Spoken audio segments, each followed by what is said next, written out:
Okay, another one of the factors that contribute to what you pay for healthcare in retirement is your income. You have this conversation, AnnaMarie, with people all the time because this is where you work with the retirement planners, Loren and the team. You can use some strategery, I guess, with this portion of it. That's right. When you're thinking about healthcare and Medicare, you're not really in the mindset of, oh, I need to look at my tax planning, investment planning, and income planning.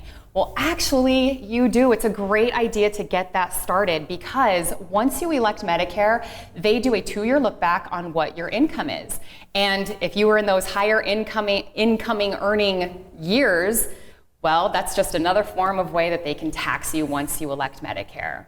So they do notify you if you do have that higher income, and so then you do have options because you were or you had a life-changing event occur where you retired, and then we can get together and file appeals, and we can look at other ways to save. Yeah, when it comes to healthcare and income, you would think the correlation would be, I want my income as high as I can be to help me afford the expensive premiums of healthcare, but actually can end up hurting you just in the Medicare Part B. Could be anywhere between $183 a month upwards to almost $600 a month, and it's all based on your income.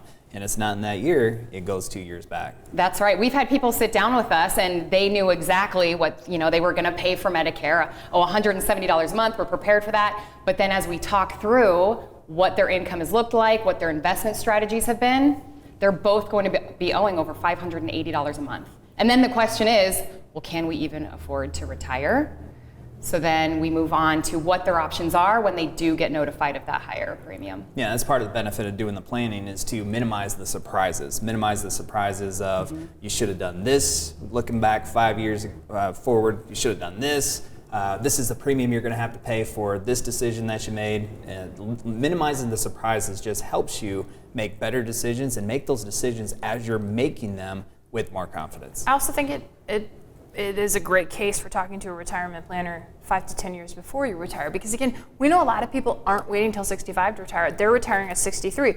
So maybe you retire at 63, you can work in some strategies that you use some other money that's not taxable for those first couple of years. It takes that Medicare premium down. That's the kind of thing, though, you can't just decide overnight. It's got to take kind of a long-term look. Yeah, and that's why when we construct the plans, we look at a couple years back, but we also look at what's going on right now in your life from a tax standpoint, income standpoint, healthcare standpoint, legacy, investments, thinking about the market as well, but also what is going to be taking place next year, in 2 years down the road, and even 5 to 10 years down the road, because all of that information does help us make the decisions that we have to amongst each one of those components of your retirement plan to help put all of this together, smooth out the roadblocks, and make the decision points much easier. Thank you for watching this clip of Retiring Today, and don't forget to subscribe. If you have questions about your retirement plan, take advantage of the complimentary 15-minute retirement checkup phone call.